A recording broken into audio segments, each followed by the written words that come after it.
I do not do it for fame, I do not do it for you. I put myself through the pain, time to start facing the truth. Hello, hello, hello. Welcome, welcome, welcome. Come in, come in, come in. This is Tamika's Den. I'm Tamika. Get on in here, y'all, okay? Get on in here. Kick off your shoes and relax your feet. You are now in the Den. So this is my review recap for Love After Lockup, Life After Lockup, Just a Snitch, Season 4, Episode 18. Now listen, y'all. Of course we got drama. Of course we got drama. We got emergencies. We got people trying to come clean. We got people trying to snoop. We got some shocking news, okay? And revelations and people just being plain old dumb, okay?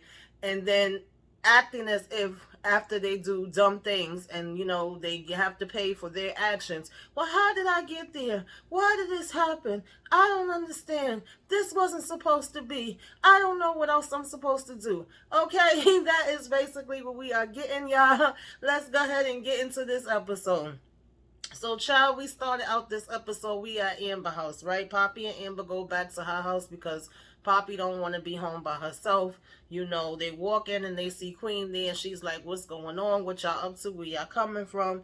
And they are basically telling her, you know, about how they follow Eric around. And she was like, well, where was he going, right? And Poppy says he was going home. She's like, oh, to his wife and his kids. And Queen just basically says, listen, that ring don't mean shit, honey. If he wanted you, he would be with you, all right? The fact that he's stalling, the fact that he still keep going back there, like, why do you think he keeps going back there, or why do you think he's stalling? You know, Poppy was saying something because he got the house to pay, you know, and things to take care of, and she was like, no, because he don't want you. If he wanted you, he would be with you. Of course, this makes Poppy start to cry. You know, Amber starts going off and saying how, you know, if you love someone, you don't let them treat you like that. And she's basically saying how her and Poppy are so much alike, okay? They are the same person. And she knows that Poppy can go far. She could probably go further than her, do better than her, and all this other type of stuff, right? And so that's why it hurts her so much to see her in the situation that she's in, because she knows that she deserves better, right? But if she doesn't know it for herself, then, you know, what can she do? And so she's like, yeah, but it's not that simple, okay, because I also am pregnant. And Queen is like, what? And she, you know, Amber's like, yeah, and then there's that, okay, and then there is that. And so basically, you know, Amber says that, you know, Eric, wife and her have mutual friends, and she's going to contact her through Facebook. I said, wait a minute, huh? What? And she's going to go ahead and have this meetup go down between them to see if we can get more to the bottom of this, and if they can't have a conversation, okay, and find out, you know, exactly what's what, right? And then, you know, Poppy then when she gets home basically asks, you know, Eric, when did he get in, or whatever the case may be. And he was like, if you was here, you would have known, okay, where were you? And of course she lets him know that she stayed over at Amber's house because she was like, I didn't want to come back here and have to argue and go through no foolishness. I also didn't want to be here by myself and waiting, you know, trying to figure out where you are and when you're going to come back and all of that kind of stuff, right? And so he's basically saying, why do you keep telling Amber things, right? If you want to know something, ask me. Ask me yourself, okay? Reminds me of that song, don't ask my neighbor, come to me. Okay, so nonetheless, you know, she's like, so when are you going to get this divorce? And he's getting agitated and aggravated, okay, that she's bringing that up again, right? And now he wants to run off. He wants to say he's going to leave. And she's basically like, listen, if you're going to leave, you know what I'm saying, then don't come back. You know, she was telling him, you know, treat people how you want to be treated. And he was like, oh, so I should treat you by, you know, hiding and following you. That's what you want me to do. Of course, throwing up the whole thing of what her and Poppy did, right? And he basically was saying that, you know, he don't get it. What is the really issue that she has with him and all of that kind of stuff? So at this point, he's trying to get out the door. She's standing in the way. He's telling her to move and telling her, you know, that he is going to leave. She's saying, you're not leaving. And then when he's like, why? She finally spills the beans and says, because I'm pregnant. And at first he's like, no, you're not. Okay. Why the hell would you even come out your face and try to tell me something like that? And she's like, yes, I am. And she says, well, if you go out that door, you know, I'm not going to be here when you get back. So basically he does go out the door, but he does end up turning around and bringing his behind right back in. Okay. And he basically was telling her, you know, are you for real? Like, are you serious with this? And she's like, yes, I am. And he was asking her, when did she take the test? And she lets him know that it was the other day when she was out shopping, and he was like, that's why you was going so long. So he's just asking like how she's feeling, what does she plan on doing, and all of that kind of stuff. And she's like, I have no clue, okay? I don't know what direction I'm going in.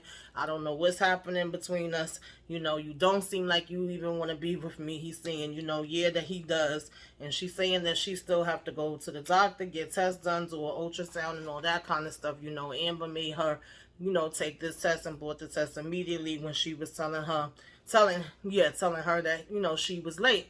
And so he's like, okay. So she's basically asking him what he's thinking and stuff. And he was like, I don't know. I'm just still kind of in shock, right?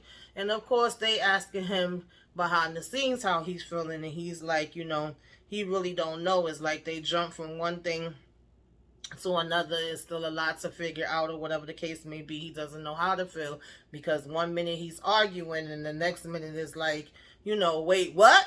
You know what I'm saying? You're pregnant.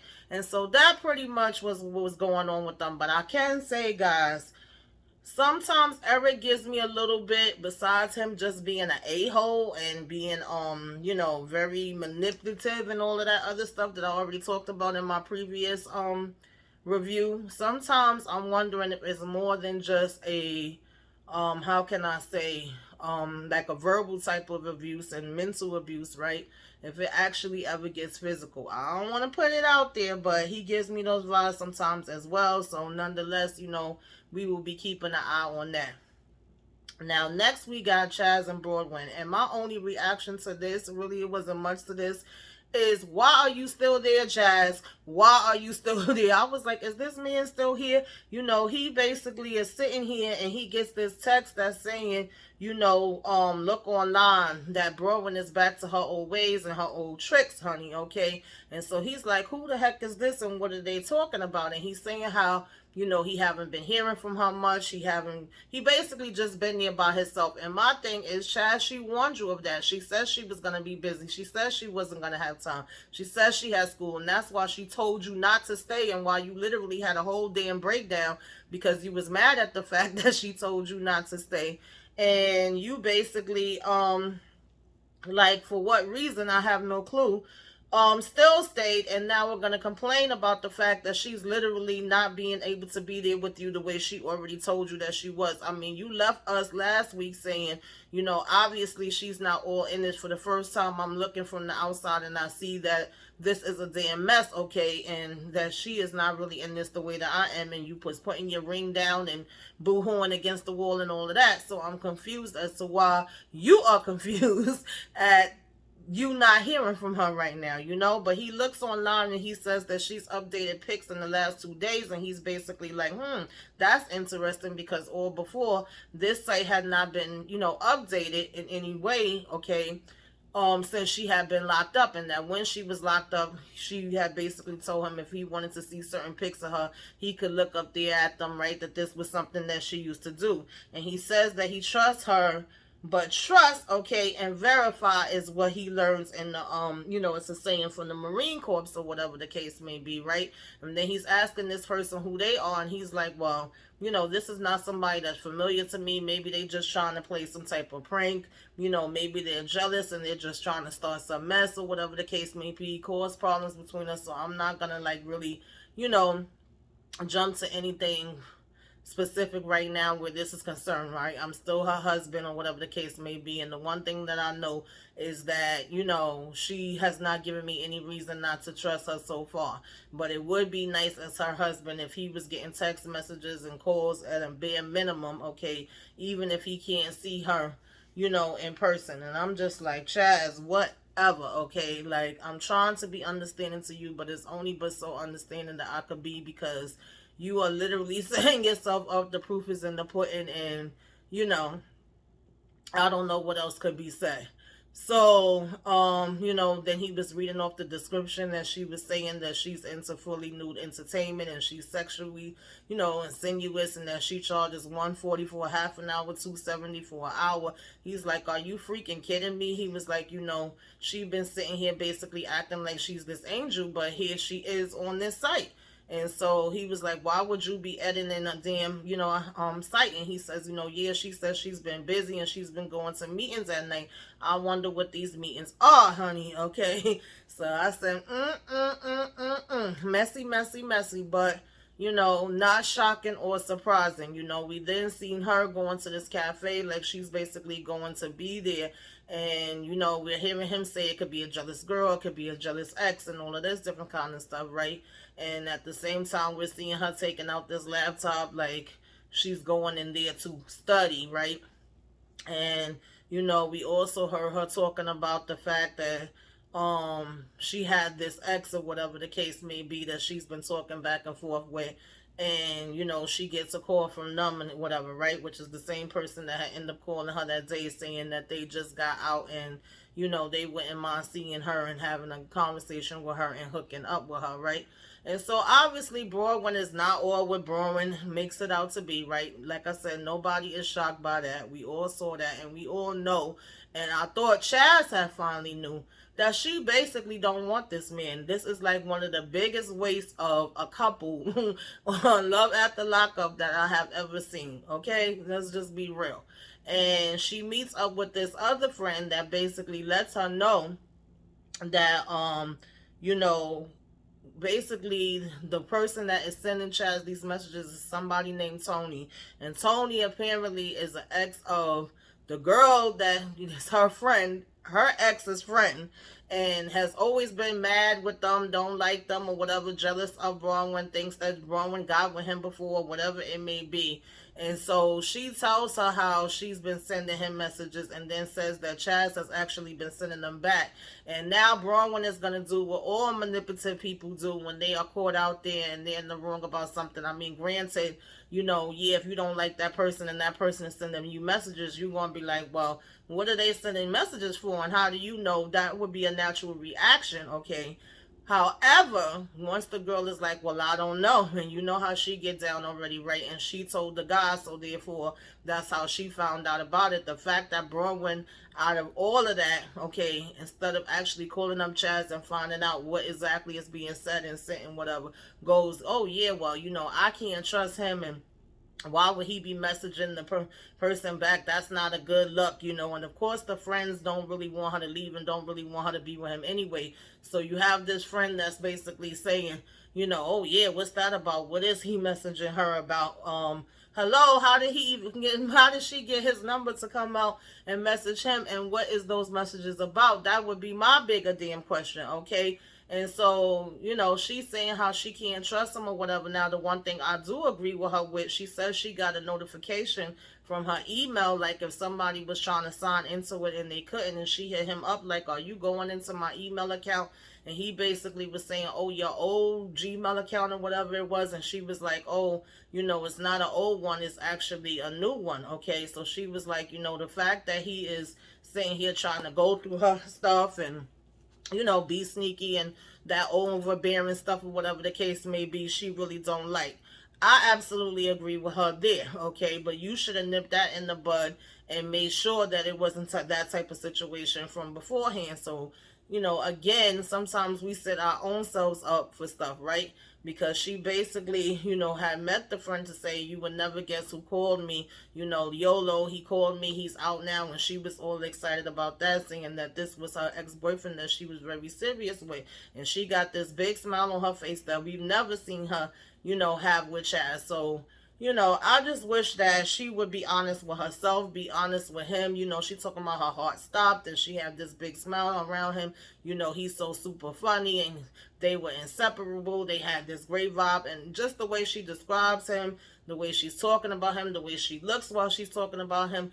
You haven't seen Baldwin be that way the whole damn season. That's as much life she had in her, probably besides talking about her daughter, right? And he had basically went to prison almost 2 years ago, and she was devastated. It was a parole violation, whatever have you, and so they didn't really get to communicate at all.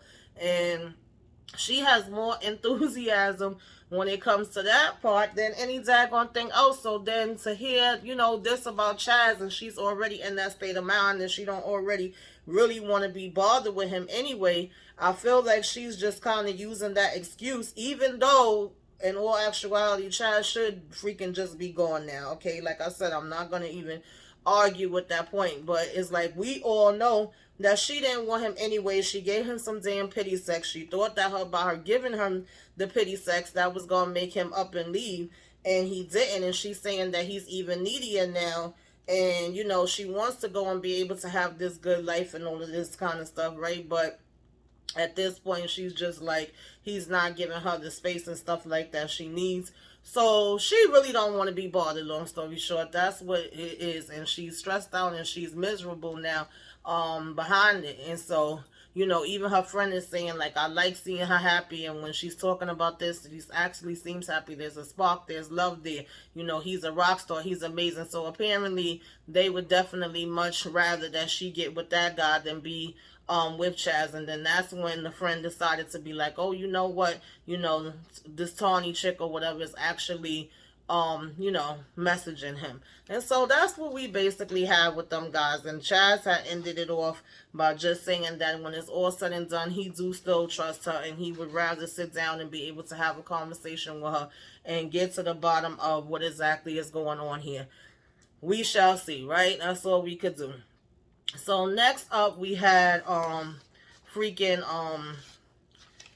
Sean and Sarah, right? But we literally see one little clip of them where apparently, they did this gender reveal. They found out it's a girl. Kelly has to come over and say, I'm not trying to ruin your time or whatever, but your daughter's actually over here very upset, okay, because she's having a breakdown. You might want to go check on her. You might want to have a conversation with her. And Sean goes and checks on her. And we find out that she basically just got in her feelings, right? They did not know about this baby, and they did not even know about this marriage to the last minute. This is Sean's fault. Like, let's make no mistake about this. He's lied to Kelly. He's lied to Sarah. He even lied to Destiny with her crazy behind, right? He's lied to his kids. So when it's all said and done, it always falls back on him.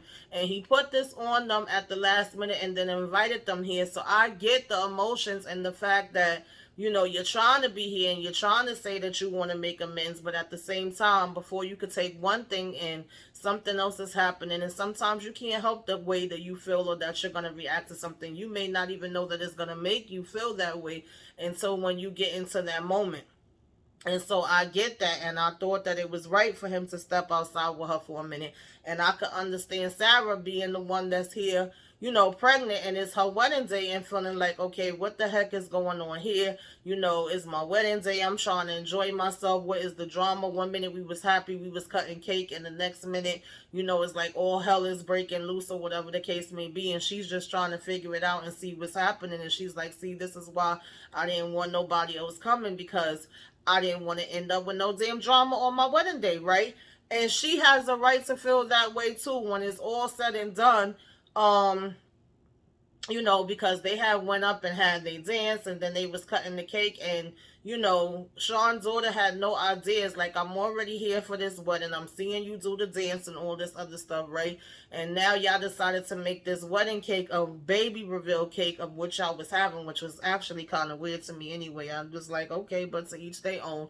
And then when they cut the cake, they find out it's a girl, and she just had a instant reaction to it. She didn't even know that was something that y'all was doing, that was going to be a part of the wedding too. So I get it, and that was fine to me, like, you know what I mean? And so he did do the right thing with stopping, going, seeing what was going on, saying, come on, let's go outside. No matter what, you my baby girl. No matter what, I love you. This isn't about anybody taking your place. And again, the only ones that could be mad is, I'm sorry, yeah. The only one that can get mad right now or have a right to be in their feelings, in my opinion, is his daughter, because she's the child. All the adults made the decision as adults. Kelly made the decision to lay with him and have 6 kids. Sarah made the decision to accept him and the fact that he had these 6 kids, even though he lied to her about it originally, and then she found out. She still continued the relationship with him.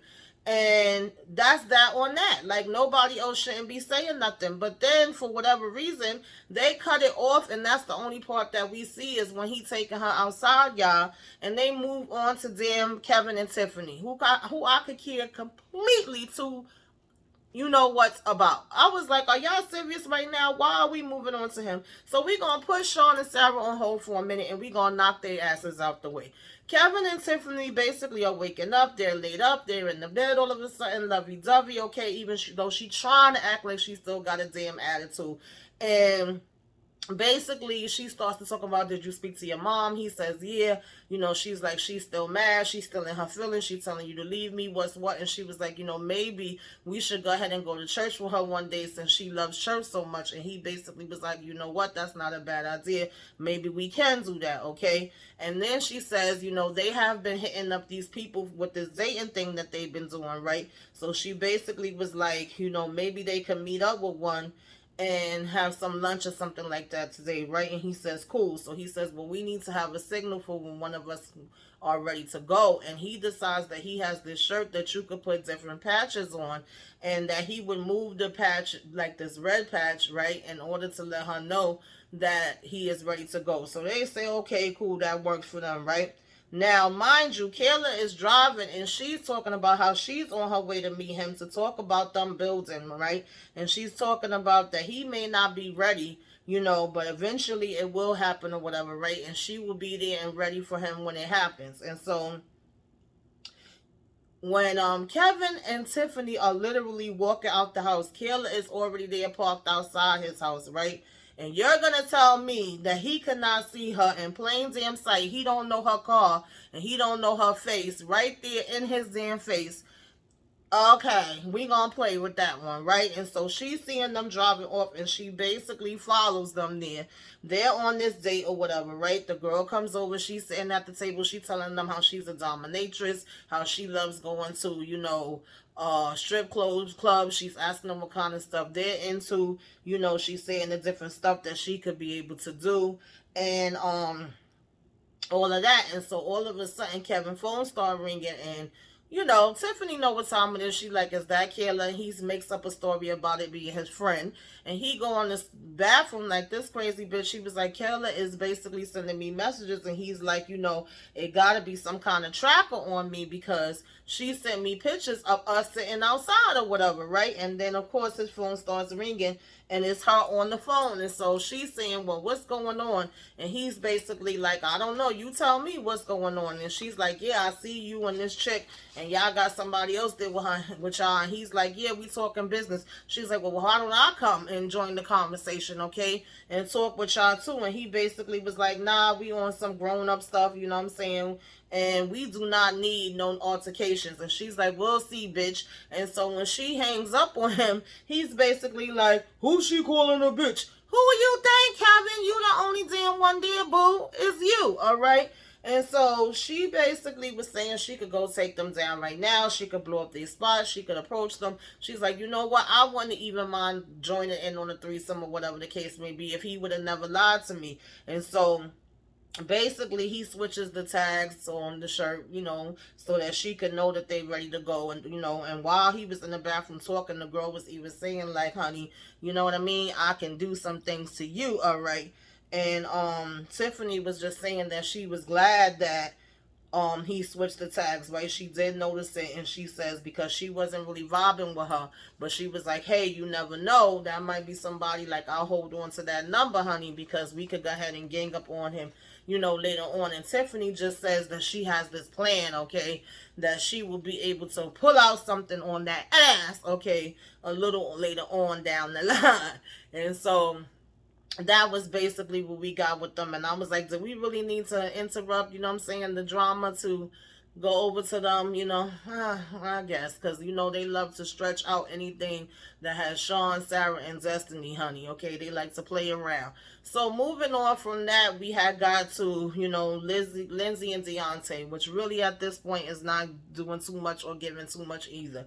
Lindsay goes to see this attorney because right now she has basically found out that there's an indictment against her. She already knew there was warrants. She already had gotten in trouble for carving in the, you know what I'm saying, stuff in the desk. She also is in trouble for having a gun. And so she wants to see the attorney and find out what's what. And he basically is saying that she could serve up to 30 years, okay, but most of the times they only make you do 25% of that time, which for her would be 7.5, okay, 7.5 years. And she's saying she's working now. She's doing these 2 classes. She's really cleaning up. She's trying to be there for her daughter, right? And I will give Lindsay the credit when it comes to that part, right? So she don't want to have to do no 7.5 years. And she's like, here it is, Deontay is over here making plans to come down here, so I'm gonna need to have a conversation with him too, and I don't know what I'm supposed to, say to him, because this might be changing everything. And the lawyer just basically says, look, I'm gonna keep it real with you, okay? You suck at this, girl. You suck at this. You always messing up some shit. You can't get into trouble. You can't get pulled over. You can't have no domestic violence stuff or anything like that, because then they will come after you, okay? And when they do, if you get popped, that's gonna be that on that on that, okay? It's not gonna be no other chances. Let's be very clear. And so she is basically like, she have to stay out of trouble, and she got to make sure, everything is on point. She can't take no chances. She can't mess up. She can't end up back in jail no more, right? Bottom line, and we did get to see that she did, finally spend time with her daughter in this last episode. And so I was happy to see that, because I was saying, instead of her running around and doing a lot of the other mess that she's been doing, that is what she needed to be focusing on.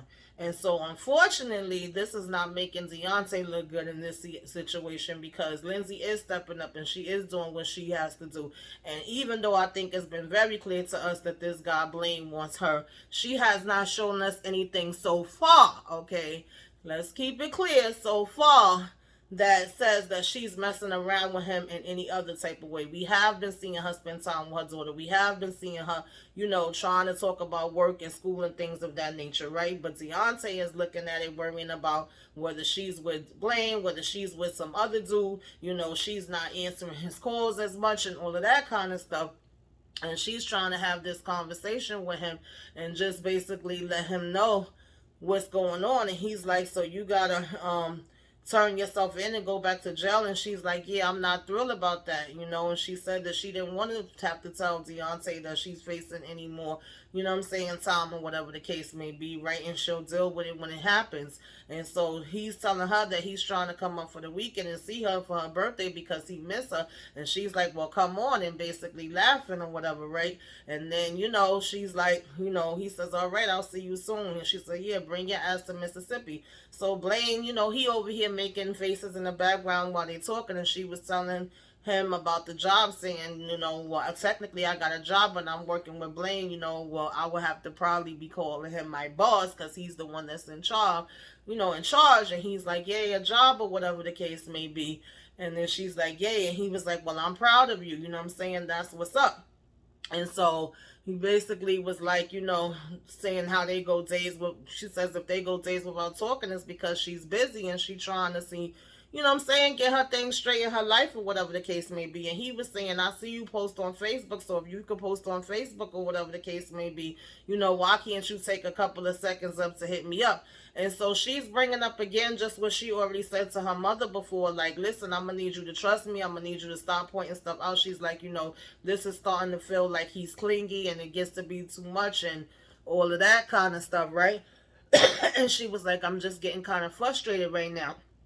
So Blaine is laughing, of course, because at the end of the day, he wants her for himself. So when she hangs up the phone, she's like, don't laugh. It's not funny. She was like, I really love Deontay and stuff like that.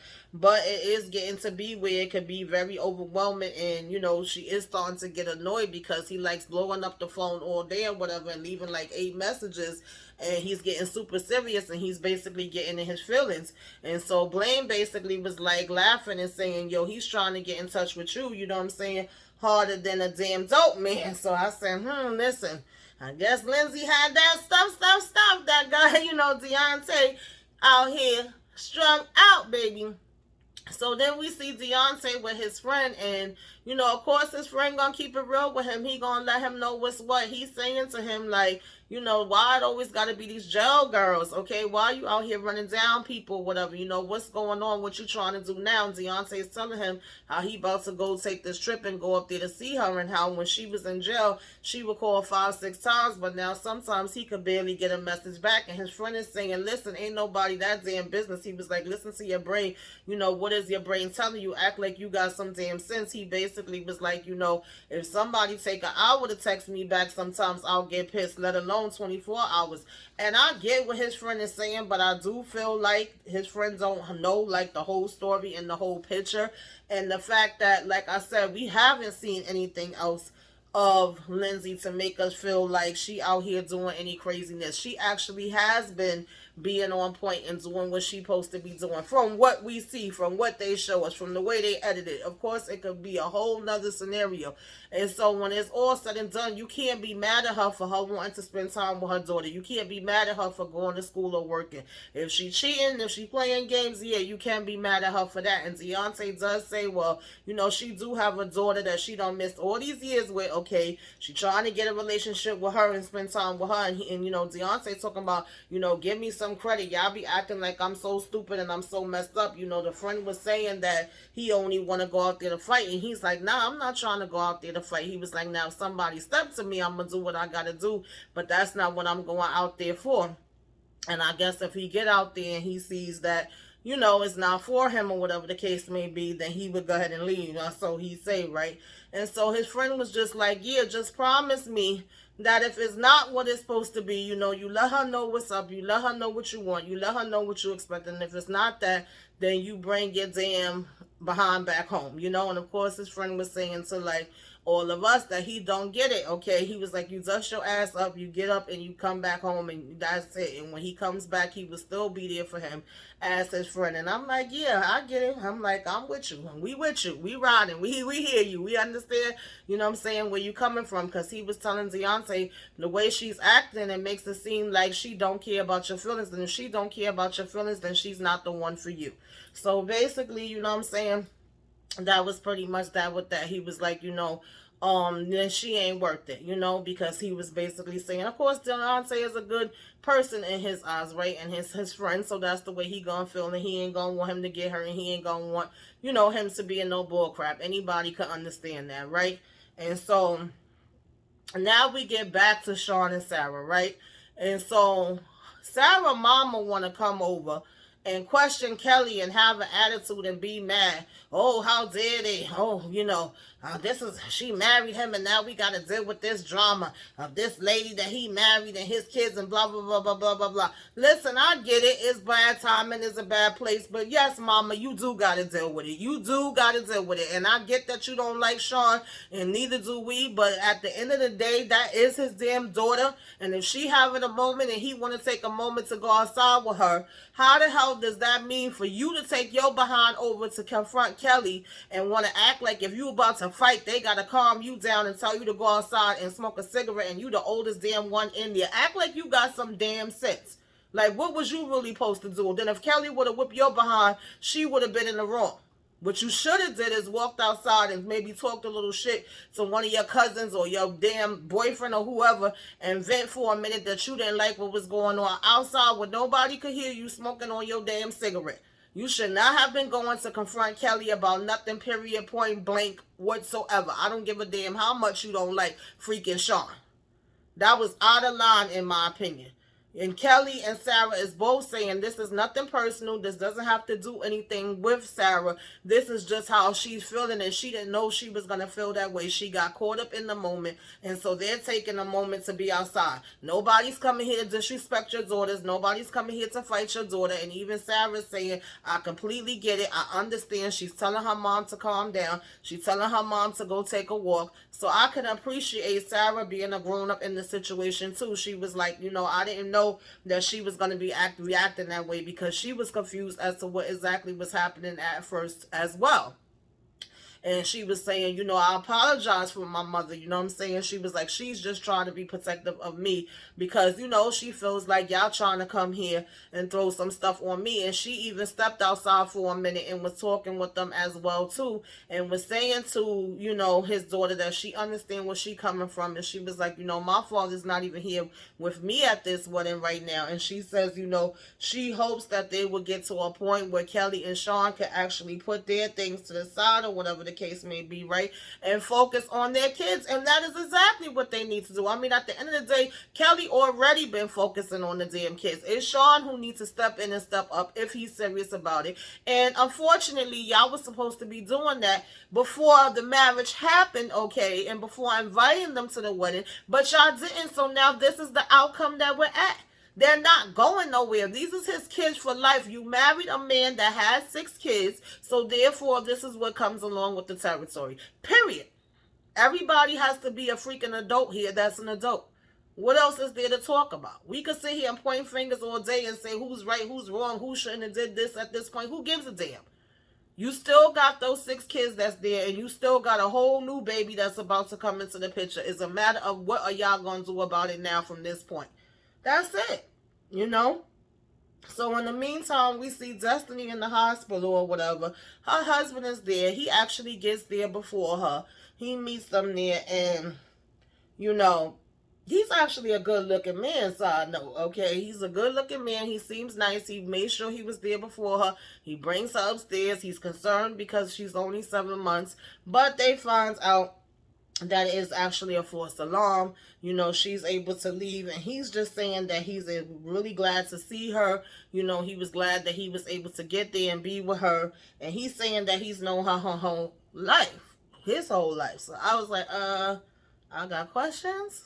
I'm confused, but okay, and he's saying that hopefully they could be able to meet, move forward and, just be able to be decent towards each other. And then she was saying that let her know that he really does care about her because, they have like a little bit of a crazy animosity with each other. But the fact that he was able to show up and be there for her and get there before, she even reach there shows how much that he cares and that he does want to be there for the baby and stuff like that. So will that calm Destiny behind down and make her not cuckoo for Cocoa Pops and still be trying to chase Sean down? Child, I don't know. I doubt it, but we shall see. So moving on from that, we basically get Brittany and Marcelino. Brittany's still talking about, she was betrayed by Amanda and she was betrayed by Marcelino. But she feels betrayed by both of them. But she's mostly mad at Marcelino, okay? And she goes out by this desert saying this is a place that makes her calm. This is a place that she loves. This is a place that gives her peace because she feels like she just been, excuse me, all over the place right now, right, y'all? So basically she says, she doesn't regret the threesome, okay? Apparently to her, and no problem there, right? It changed Marcelino, not her, right? According to her. And she says that, she's still trying to figure out where she went wrong.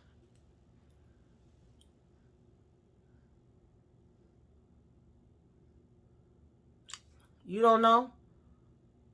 You really don't know? You ain't got no hints? You want me to give you a hint, Brittany, where you went wrong? Oh, okay. So bottom line, she needs to talk to Marcelino, right? She says she can't keep avoiding this. At the end of the day, they got kids. And she also talks about how she struggled. She went through so much stuff throughout these years of her life, from being a child to now. She's always been able to make it and push through. And if this is going to be something where they can't move forward, then that's what she's going to do. If he should think by any means that she can still make it even without him, or that she has to sit here and hold on to him for some reason, he is sadly, mistaken, because, she knows that she will make it through this like she's made it through everything else that has happened in life, okay? And so I was like, okay, girl, that sounds like a plan, I guess, you know what I mean? You gotta move on sooner or later. And so the last couple we had, y'all, was Brittany and Ray, and it wasn't too much with them. Okay, Brittany and Ray, grandma came, she brought a picture of his mama. You know, this wedding supposed to be going down in a couple weeks. He's getting emotional because he's saying how, you know, his mom is not gonna be there with them, but they are gonna keep an empty seat that is basically supposed to be, you know, a representation of her, right? They're keeping a seat open. And so he tells his grandma that he hates that she's not gonna be there, and she basically was like, yeah, but she's gonna be there in spirit. He says, you know, and she knows that he is in good hands. And so they sit down and have a heart to heart.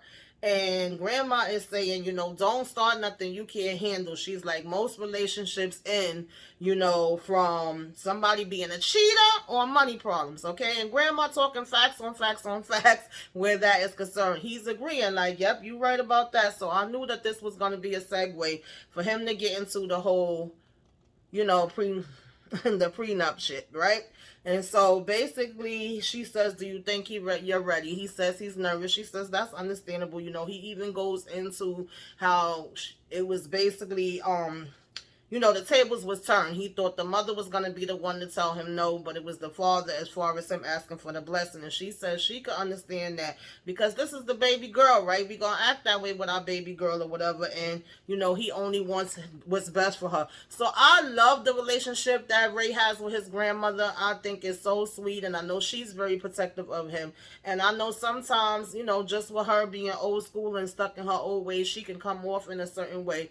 But I really felt like she was being really real with him with this conversation, and she was seeing both sides, and she was being a little bit more understanding than I thought she would be with certain things, because he told her about the prenup, and she says, well, you know, it's all going forward or whatever the case may be, right? And she tells him, you know, he's telling her about the restitution and all of that kind of stuff. And she's like, that's understandable. I hear where they coming from. You know, they got a thing in terms of that. She was like, I completely get it. I completely understand. But are you telling her, you know, how this makes you feel? Are you telling her that you are paying the restitution and that you're not going to leave that on her? And, you know, where do you stand in terms of them making this decision or whatever the case may be, right? And if she says that she still wants it, will that stop you? Okay, and so I like the fact that she listened to what he had to say. She let him say what he had to say. She gave him honest and clear opinions on it. She put herself in the parents' perspective. She put herself in Brittany's perspective. She put herself in you know, his perspective. I really did like that. And I have to say, like, you know, nothing like grandma. Okay, I miss my grandma. Wish she was still around where I could go ahead and talk to her and get her advice on some things. But that was Love of the Lockup, y'all. It really wasn't much to it. I thought this was the last episode this weekend, but I think it might be next weekend. I don't know, child, but we gonna go ahead and we gonna keep on going with it. All right, to be honest, I feel like the season I decided to do reviews ain't really much going on, but y'all put it in the comments, you know, tell me what you thought about this episode, honey. What do you think is going to be going down? All right. Put it in the comments. Let's discuss. Like, comment, share, subscribe if you are so inclined. You know, give me a wave. Let me know you came by. Put some flames up in the sky. All right, y'all. Till next time. Toodaloo.